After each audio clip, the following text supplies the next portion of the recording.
Lamp black और carbon black.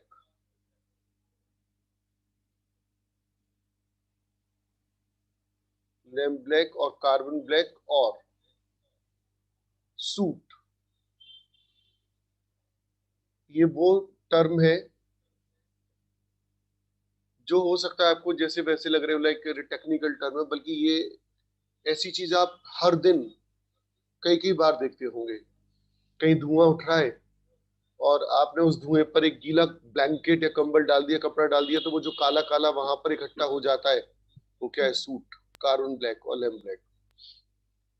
It is obtained by it is obtained by heating carbon rich substance,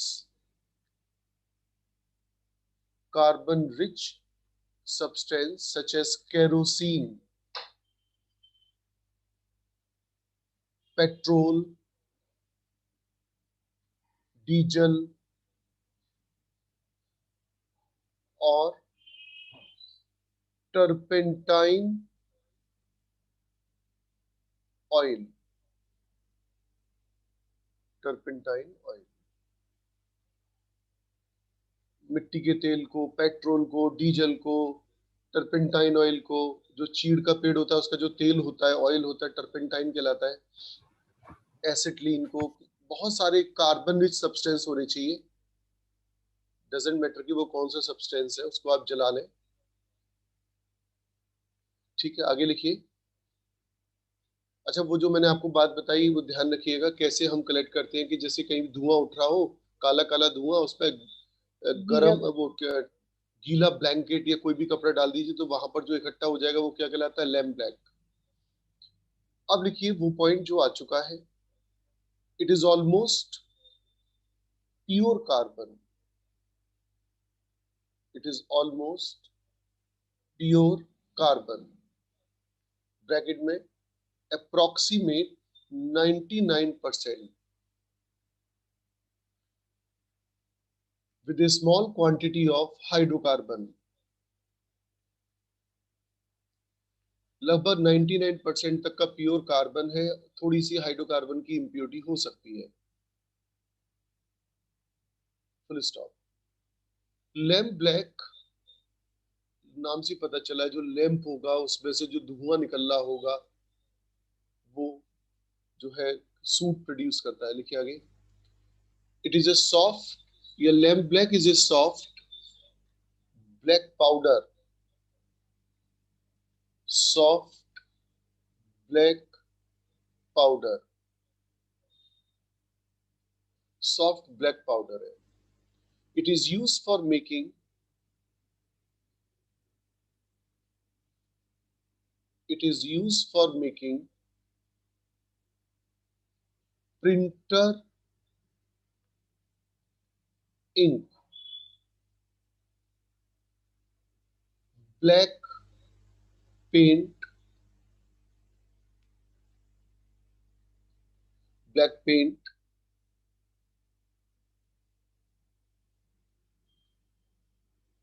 Indian ink जो pen में आप use करते हैं, boot polish,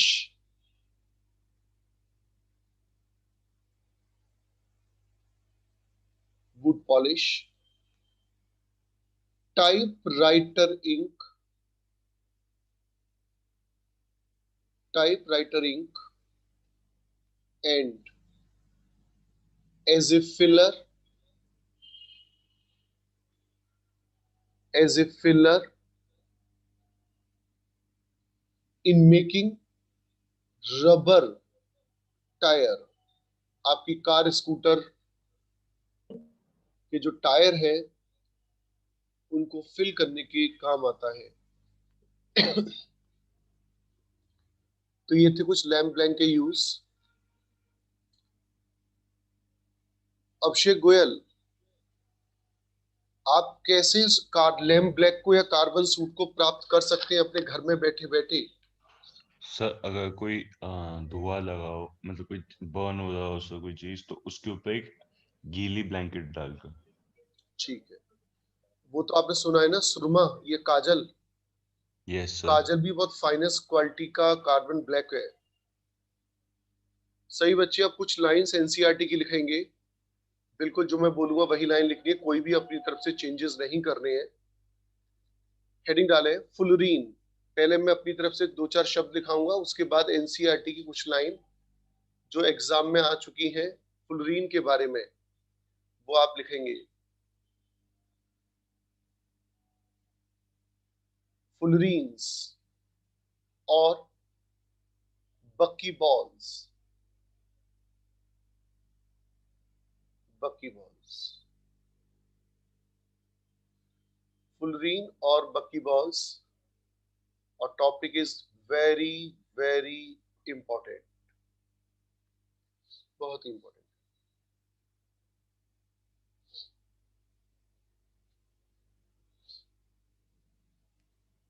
NCERT open कर ली सब बच्चों ने? Yes sir. फुलरीन्स, पहले मैं दो चार लाइन लिखा दूं, उसके बाद एनसीईआरटी की लाइन लिखवाऊंगा। फुलरीन्स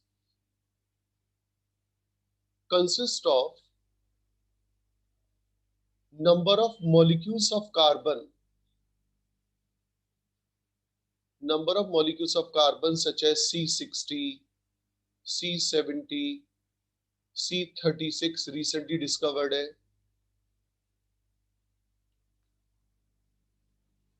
फर्स्ट पॉइंट है ये हमारा। सेकंड पॉइंट,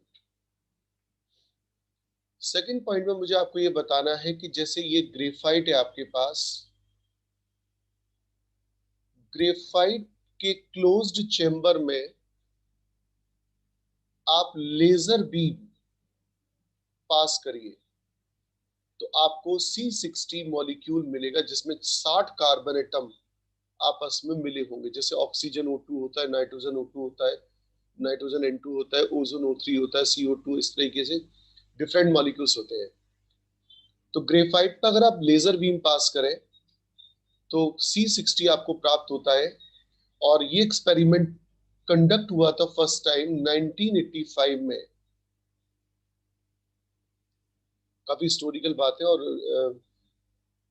और ये जो C60 मॉलिक्यूल्स है, इसको हम कहते हैं बकमिनिस्टर, डिफरेंट करके पेन से लिखें, बकमिनिस्टर फुलरीन।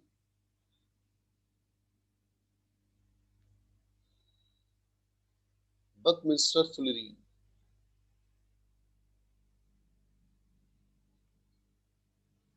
लिखते जाइएगा। It is made, it is made from interlocking. जहां पर आप एनसीईआरटी खोल के बैठे उसके बगल में इसका डायग्राम होगा। It is made from interlocking of hexagon and pentagon, hexagon and pentagon. NCERT की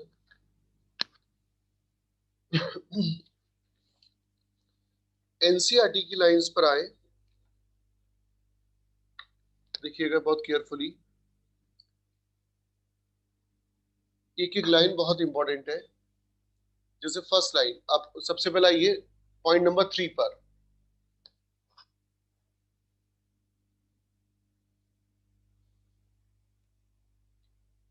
इसमें लिखे आप, fullerenes are the only pure form of carbon,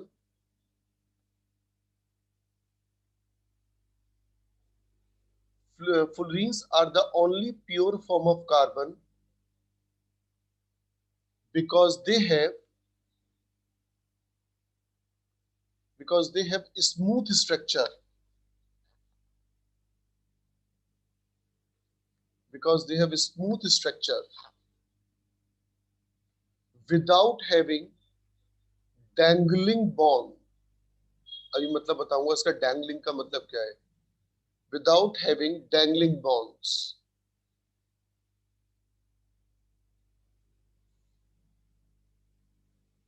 without having dangling bonds। आगे लिखिए। सेकंड ऑब्जेक्टिव क्वेश्चन जो बनना है डैंगलिंग बॉन्ड्स के बाद, fullerenes are cage like, fullerenes are cage like molecules, cage like molecules। Fifth point लिखे NCERT का, C60 लिखे, उसके सामने लिखे, बताइए क्या लिखा है एनसीईआरटी में, बताइए देखकर।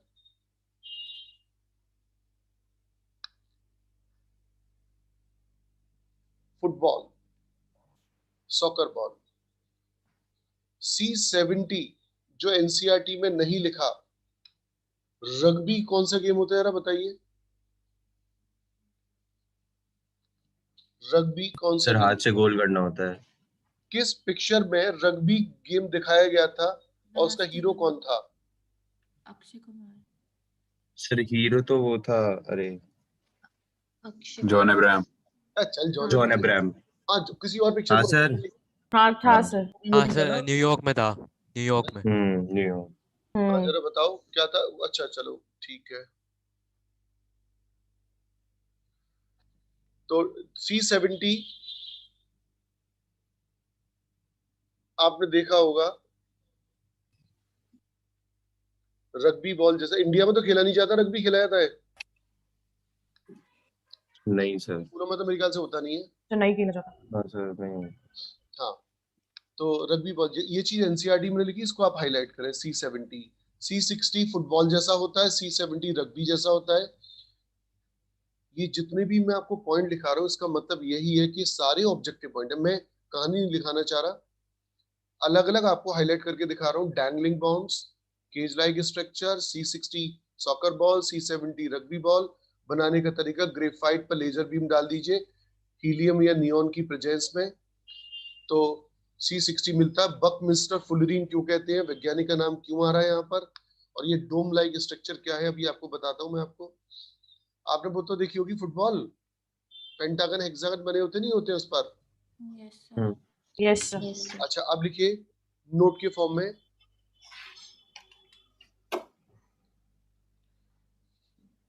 a dangling bond,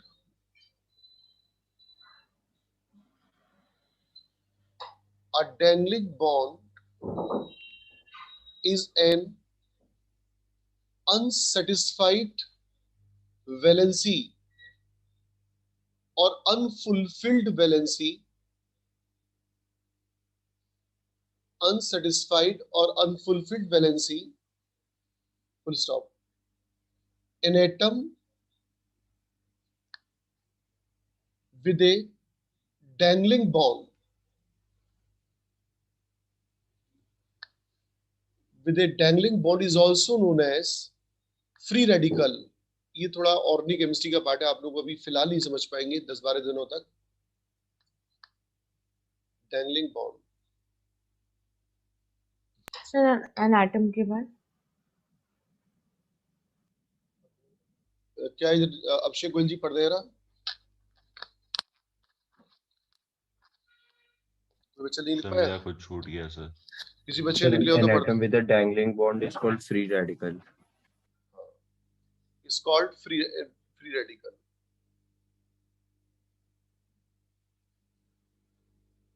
अब एक बार डॉक्टर बंसल एक बार पूरा पढ़ता है डैंगलिंग के बारे में। Sir, a dangling bond is an unsatisfied or unfulfilled valency. An atom with a dangling bond is called a free radical. देखो डैंगलिंग के बारे में बहुत जरा सा बता रहा हूं मैं आपको। जैसे आप यूं समझिए कि ये कोई सरफेस है, जैसे मान लीजिए कोई एटम है, कोई भी मेटल है या कोई भी एटम है,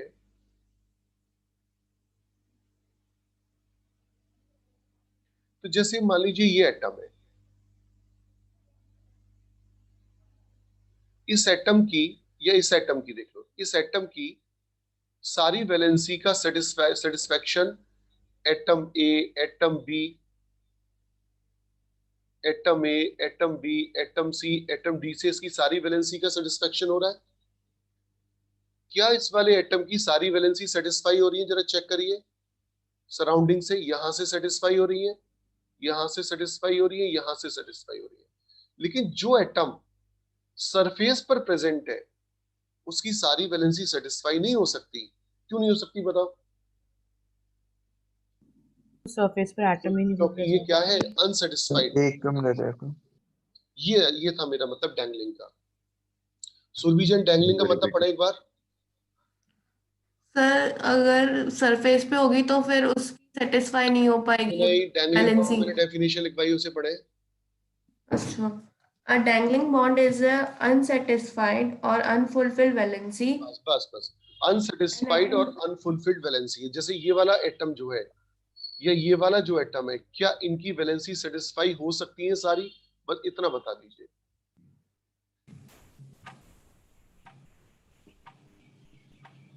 आइडिया लग गया डैंगलिंग का मतलब?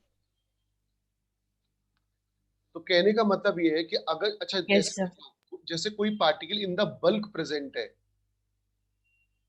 तो उसकी सारी वैलेंसी उसके साइड के एटम से फुलफिल्ड हो जाएंगी। लेकिन जो एटम सरफेस पे प्रेजेंट है उसकी सारी वैलेंसी सेटिस्फाई नहीं होंगी, क्योंकि बाहर तो कुछ है ही नहीं है। Yes, sir. ठीक है, ये चीज आपने देखा होगा, सरफेस टेंशन नाम से फिजिक्स में भी जानी जाती है। Yes, sir. केमिस्ट्री में ये सरफेस केमिस्ट्री में भी आती है। अच्छा, एनसीईआरटी पर वापस आइए। तब लोगों ने इन स्ट्रक्चर को sir without having dangling bonds बोला क्योंकि इंटरकनेक्टेड है दूसरे। इंटरकनेक्टेड है इसलिए कोई वैलेंसी अनसेटिस्फाइड नहीं। देखो बड़ा खूबसूरत स्ट्रक्चर है एनसीईआरटी में, आप चेक करिए। ये देखिए सारी इंटरलॉकिंग, आपके पास खुद एनसीईआरटी होगी, आप देखिए उसमें सभी एटम्स की क्या है, इंटरलॉकिंग। वहां पर कोई भी वैलेंसी फ्री नहीं है। देखिए अब आगे एनसीईआरटी के भी कुछ लाइन और लिखा हुआ मैं। Paragraph number 2 is very very important. It contains 20, जैसे मैं बना रहा हूं वैसे ही बनाइएगा, 20 हेक्सागन, 20 हेक्सागन एंड 12 पेंटागन्स। अलौकिक मैंने इस तरह से क्यों दिखाया, जरा बता क्या पता मतलब नहीं इसका? सर, बड़ा वाला बड़े क्यों लिखे हैं? हाँ मतलब एनसीईआरटी की लैंग्वेज लिखी इंपॉर्टेंस जाए बताने के लिए। 26 मेंबर्ड रिंग, तो मैंने क्या करा है, हेक्सागन बना के दिखा दिया है। और ये क्या बना के दिखा दिया है, पेंटागन। आगे लिखे, अ hexagon is fused with 6 or 5 membered rings, 6 or 5 membered rings, but a pentagon can only fuse with hexagon। मतलब जो 6 मेंबर साइकिल है वो 6 और 5 दोनों से फ्यूज हो सकती है, और पेंटागन वाली सिर्फ किससे फ्यूज होगी, पेंटागन से। नेक्स्ट पॉइंट, छोटे छोटे पॉइंट बना के लिखना। तो ये बकमिनिस्टर टॉलरेंस की बात हो रही है ना? हाँ बिल्कुल, C60 की बात कर रहे हैं बेटा। All the carbon atoms are equal, मतलब identical,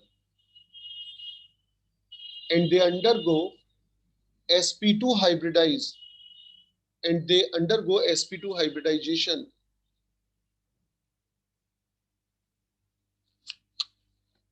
The remaining unpaired electron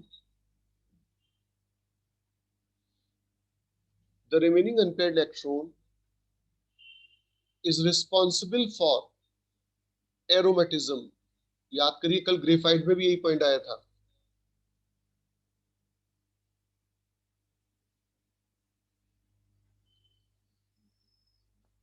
is responsible for aromatism। One more point,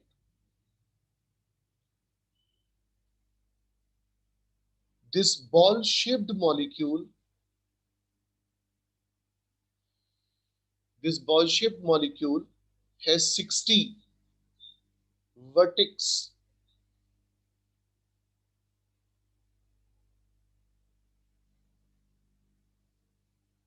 and each one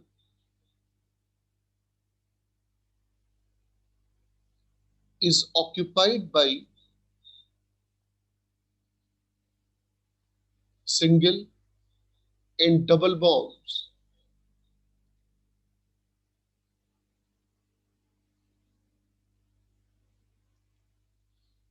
With bond length 1 foot, board पे चेक करके लिखिएगा,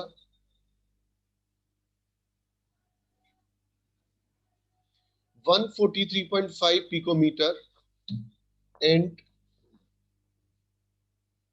138.3 picometer.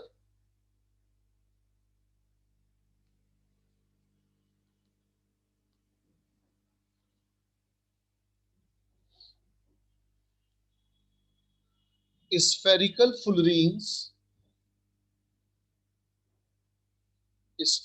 fullerenes are also known as buckyballs.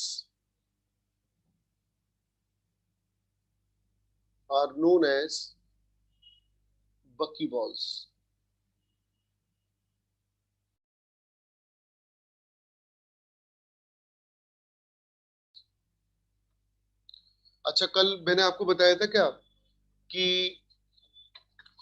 Thermodynamically कौन ज्यादा stable होता है? Graphite. Graphite. अच्छा, अब जरा सारे ग्रेफाइट। इंपॉर्टेंट पॉइंट को फुलरीन को एक बार रिवाइज कर लेते हैं।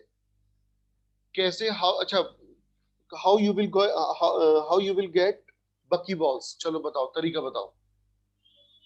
तो ग्रेफाइट चेम्बर में ग्रेफाइट में ये लेजर फुलीन बीम डाल पास के करते हैं। हीलियम और ठीक है। नियॉन की प्रेजेंस में C60। ओके, और क्या क्या पॉइंट्स आए? Cage So like dangling- structure, soccer ball, rugby ball, dangling bonds नहीं होते। अच्छा, डैंगलिंग का मतलब कोई भी वैलेंसी फ्री नहीं होती है, लिख दो। अनसैटिस्फाइड। कोई भी वैलेंसी अनसेटिस्फाइड या फ्री नहीं होती है। कोई भी वैलेंसी अनसेटिस्फाइड और फ्री नहीं होती है।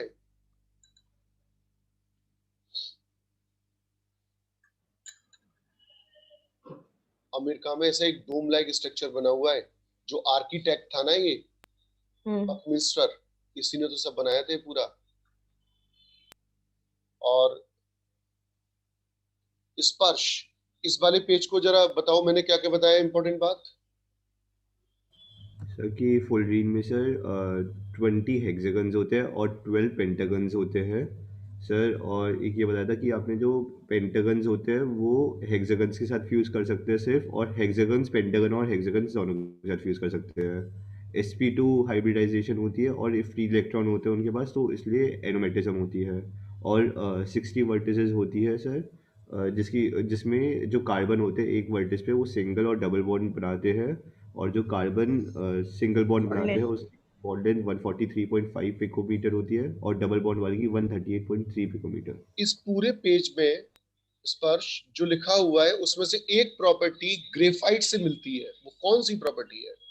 Sir sp2 hybridisation and aromaticism. Aromaticism. ठीक है, बहुत अच्छे। हाँ भाई, जो एक वैज्ञानिक था, मैं आपको बस वैज्ञानिकों के नाम नहीं आते, लेकिन इसलिए बताना चाह रहा हूँ कि श्रद्धांजलि देने से उनकी आत्मा को शांति मिलती है कि जिस व्यक्ति ने अपने कई बरस, कई साल इन चीजों को डिस्कवर करने में लगाए होंगे, उसको श्रद्धा सुमन तो अर्पित करना बनता ही है। आर रॉबर्ट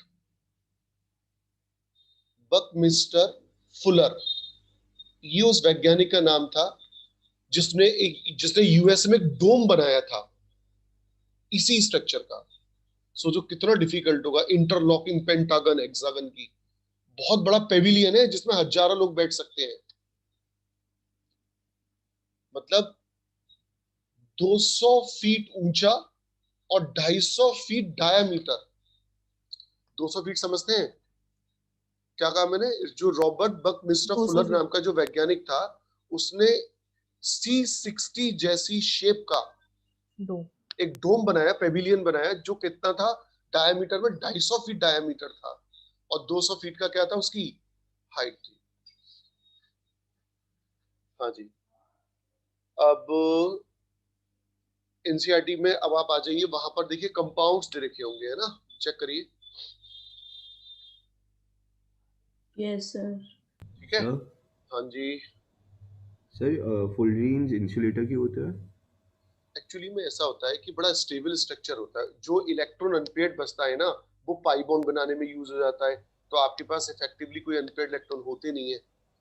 कंडक्शन करने के लिए किस चीज की आवश्यकता होती है, अनपेयर्ड इलेक्ट्रॉन की, इसलिए अनपेयर्ड ये करंट इलेक्ट्रॉन। का कंडक्शन ठीक से नहीं कर पाता। Okay sir. अच्छा, आप सभी बच्चे रिजॉइन करें, क्योंकि फिर अब 5 मिनट बता रहा, 5-6 मिनट, सब बच्चे रिजॉइन करें नए टॉपिक के लिए, क्योंकि फिर बीच में रह जाएगा। अभी एक सेकंड रुक जाओ, एक लाइन और लिखा दो, अभी है ना टाइम, एक लाइन और लिखा दो एक्स्ट्रा, रुको रुको, लिखो इंपॉर्टेंट पॉइंट्स,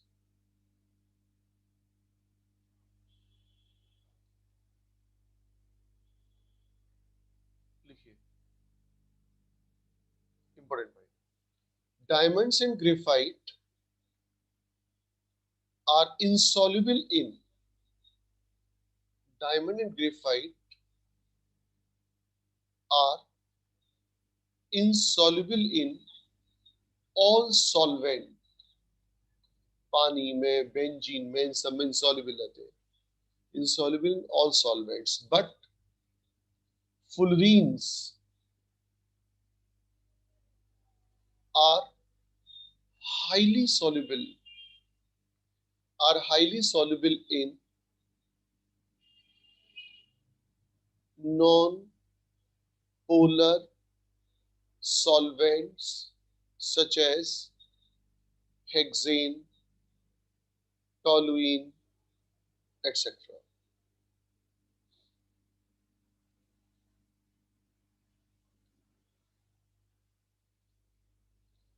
B point.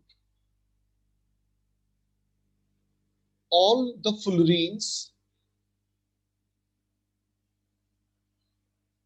पढ़िए क्या लिखा है बोर्ड पर, Sublime. sublime when heated,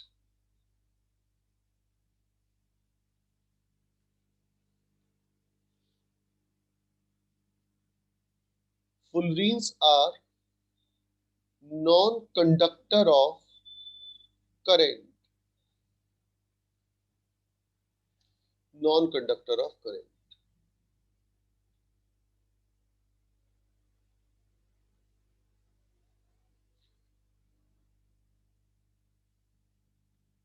सही बच्चे, अच्छा रीजन कर ले अब सब बच्चे, है ना, फटाफट से।